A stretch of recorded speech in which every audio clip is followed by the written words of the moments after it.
प्रिय विद्यार्थियों, हमारा लेसन चल रहा है संविधान की विशेषताएं। भारत के संविधान की एक अनूठी विशेषता है जिसको कहा गया है कि ये संविधान अब कार्य संचालन योग्य है।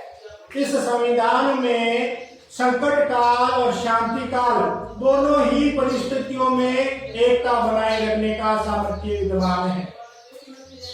हमारा देश के संविधान की कुछ विशेषताएं हैं जिसका हमने इससे पहले वाले लेसन के अध्ययन कर चुके हैं।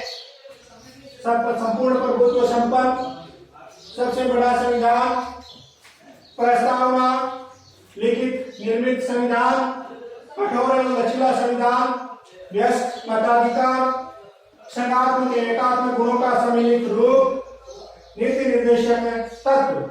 आज हम अध्ययन करेंगे हमारे संविधान की एक विशेषता, मूल अधिकार। मूल अधिकारों को भारत के संविधान के अंदर भाग 3 के अंदर अनुच्छेद 12 से 35 के अंदर मूल अधिकारों को सम्मिलित किया गया है। हमारे नागरिकों को प्रारंभ के अंदर 7 मूल अधिकार प्रदान किए गए थे, लेकिन 44वें संविधान संशोधन के द्वारा संपत्ति के मूल अधिकार को हटा दिया गया है। अब हमारे देश के नागरिकों को 6 मूल अधिकार प्रदान किए गए हैं। मूल अधिकार हमारे देश के संविधान में अमेरिका के संविधान से लिए गए हैं। मूल अधिकार क्या है? मूल अधिकार वह दावा है, मूल अधिकार वह दावा है जिनकी प्राप्ति के बिना कोई भी व्यक्ति अपना सर्वांगीण विकास नहीं कर सकता। अर्थात हम दूसरे शब्दों में टी.एच. ग्रीन के शब्दों के अंदर ये बात जाने तो टी.एच. ग्रीन महोदय ने ये कहा था कि मूल अधिकार व्यक्ति के आंतरिक विकास के लिए बाह्य परिस्थितियां, वह बाहरी परिस्थितियां हैं जो व्यक्ति को आंतरिक विकास करने का अवसर उपलब्ध करवाती है। मूल अधिकारों के अंदर भारत के प्रत्येक नागरिक को समानता का अधिकार दिया गया है, स्वतंत्रता का अधिकार दिया गया है, शोषण के विरुद्ध अधिकार दिया गया है, धार्मिक स्वतंत्रता का अधिकार दिया गया है, शिक्षा और संस्कृति का अधिकार दिया गया है और संवैधानिक उपचारों का अधिकार दिया गया है। भारत के संविधान में अनुच्छेद 14 से लेकर 18 तक नागरिकों को समानता का अधिकार दिया गया है। इसमें स्पष्ट कहा गया है कि विधि के समक्ष प्रत्येक व्यक्ति समान है, अवसर की समानता उन्हें दी गई है, सार्वजनिक स्थानों के उपयोग के बारे में उन सभी नागरिकों को समानता प्रदान की गई है और इस प्रकार हमारे देश के नागरिकों को हमारे देश के संविधान की मूल अधिकार एक सर्वप्रथम विशेषता रही। अगला है मूल कर्तव्य। मूल कर्तव्य भारत के संविधान के अंदर अनुच्छेद 51A या 4K के अंदर जोड़े गए हैं, जो कि पूर्व सोवियत संघ से लिए गए हैं। हमारे देश के अंदर सर्वप्रथम मूल अधिकारों को शामिल करने की सिफारिश स्वर्ण सिंह समिति के द्वारा की गई थी। उन्होंने 8 मूल कर्तव्य सम्मिलित करने का सिफारिश की थी, लेकिन 42वें संविधान संशोधन 1976 के द्वारा हमारे संविधान के अंदर कुल 10 मूल कर्तव्यों को सम्मिलित किया गया है।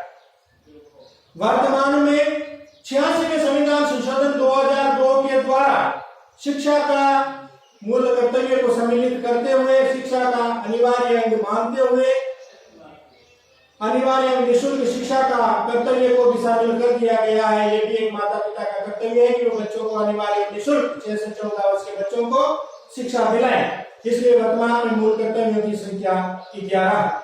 इन मूल कर्तव्यों के अंदर प्रत्येक व्यक्ति राष्ट्र ध्वज, तिरंगा, राष्ट्र प्रतीकों का सम्मान करेगा, राष्ट्र जरूरत पड़ने पर राष्ट्र की सेवा करेगा तथा सामाजिक संपत्ति का संरक्षण करेगा।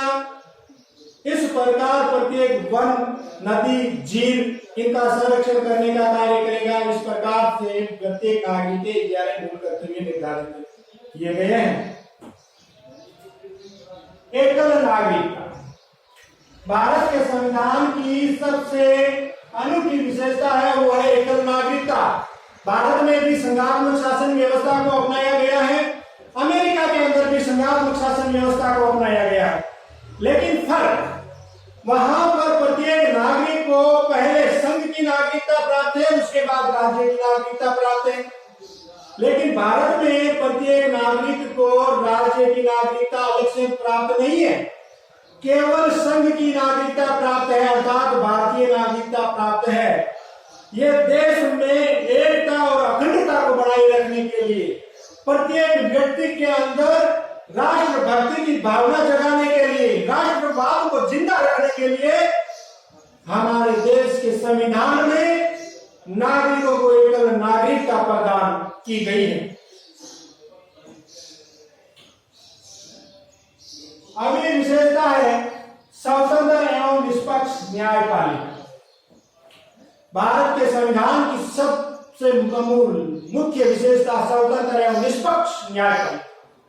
हमने हमारे देश के अंदर संघात्मक शासन व्यवस्था को अपनाया है और संघात्मक शासन व्यवस्था के तहत हमारे देश के अंदर दो प्रकार की सरकारें हैं, एक संघ सरकार और एक राज्य सरकार। और हम दोनों की सरकारों के लिए हमने पृथक शक्तियां निर्धारित कर दी गई है। उन्हीं सूचियों के माध्यम से संघ सूची, राज्य सूची और समवर्ती सूची। लेकिन संघ और राज्य के मध्य विवाद उत्पन्न हो सकता है, और जब संघ और राज्य के मध्य एक या एक से अधिक, दो या दो से अधिक राज्यों के मध्य विवाद उत्पन्न हो जाए, तब उनकी रक्षा करने का कार्य किसके द्वारा किया जाएगा? स्वतंत्र और निष्पक्ष निर्णय देने का कार्य किसके द्वारा किया जाएगा? इसलिए हमारे देश के संविधान में स्वतंत्र एवं निष्पक्ष न्यायपालिका की व्यवस्था की गई है, ताकि केंद्र और राज्य के मध्य होने वाले विवादों का निपटारा किया जा सके और ये भी एकदम निष्पक्षता के साथ उनके विवादों का निपटारा किया जा सके, केंद्र और राज्य दोनों को संतुष्ट किया जा सके। अगली हमारी सबसे प्रमुख विशेषता है संसदीय शासन व्यवस्था। हमारे देश में संसदीय शासन व्यवस्था को अपनाया गया है। संसदीय शासन व्यवस्था का हम कैसे पता करें कि हमारे देश में संसदीय शासन व्यवस्था को अपनाया गया है? तो प्रिय विद्यार्थियों, जब कार्यपालिका विधान पालिका के प्रति उत्तरदायी होती है, तब वहां पर शासन की व्यवस्था संसदीय शासन व्यवस्था होती है। संसदीय शासन व्यवस्था वह शासन व्यवस्था है जिस शासन व्यवस्था के अंदर वार्षिक कार्यों का मूल्यांकन के साथ साथ दिन प्रतिदिन के कार्य का भी मूल्यांकन किया जा सकता है। यहाँ पर दो प्रकार की कार्यपालिकाएं होती है, एक होती है संवैधानिक कार्यपालिका और एक होती है वास्तविक कार्यपालिका। संवैधानिक कार्यपालिका का उदाहरण राष्ट्रपति होता है और वास्तविक कार्यपालिका का उदाहरण प्रधानमंत्री की अध्यक्षता वाली मंत्रिपरिषद होती है। इस संसदीय शासन व्यवस्था के साथ साथ हमारे देश के संविधान में न्यायिक पुनरावलोकन की विशेषता को भी अपनाया गया है। देखो, हमने संसदीय शासन व्यवस्था को अपनाया गया है। कानून बनाने की सर्वोच्च शक्ति संसद को प्रदान कर दी गई है। संसद भारत के अंदर कानून बनाने वाली सर्वोच्च शक्ति है, लेकिन इसके ऊपर भी न्यायिक पुनरावलोकन के द्वारा इसकी एक सीमा तय कर दी गई है। वो सीमा क्या तय कर दी गई है कि संसद अगर कोई ऐसा कानून बनाती है जो संविधान पर अतिक्रमण करती है या संविधान के खिलाफ होती है, तो न्यायपालिका उस कानून को रद्द कर सकती है। भारत के संविधान के अनुच्छेद 13 के तहत न्यायपालिका को न्यायिक पुनरावलोकन की शक्ति प्रदान की गई है। तो यह संसदीय शासन व्यवस्था के साथ साथ न्यायिक पुनरावलोकन की शक्ति है। संसदीय शासन व्यवस्था जहां संसद सर्वोच्च है, लेकिन उसके ऊपर एक सीमा बांध दी गई है कि न्यायिक पुनरावलोकन के द्वारा संसद के द्वारा बनाए गए कानून को न्यायपालिका निरस्त कर सकती है। हमारे देश के संविधान में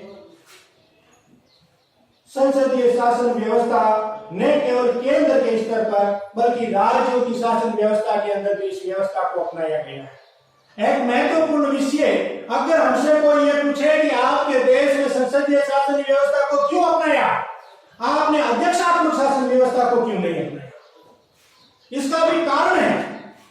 क्या कारण है कि हमारे देश उससे जब हमारा संविधान लागू हुआ था उससे पहले अंग्रेजों की शासन व्यवस्था थी और अंग्रेजों ने हमारे ऊपर जो शासन किया था वो संसदीय शासन व्यवस्था के तहत किया था। इसलिए हमारे भारत की जनता उस शासन व्यवस्था के अनुकूल हो चुकी थी और उसी अनुकूल आसानी से हमारे देश की शासन व्यवस्था चल सके, जनता स्वीकार कर सके, इसलिए हमने संसदीय शासन व्यवस्था को अपनाया। इसी के साथ प्रिय विद्यार्थियों, आज भारत के संविधान की विशेषताओं का ये लेसन पूरा होता है। हम आगे अगले लेसन के अंदर हम नागरिकों के मूल अधिकारों के बारे में अध्ययन करेंगे। इसी के साथ दीजिए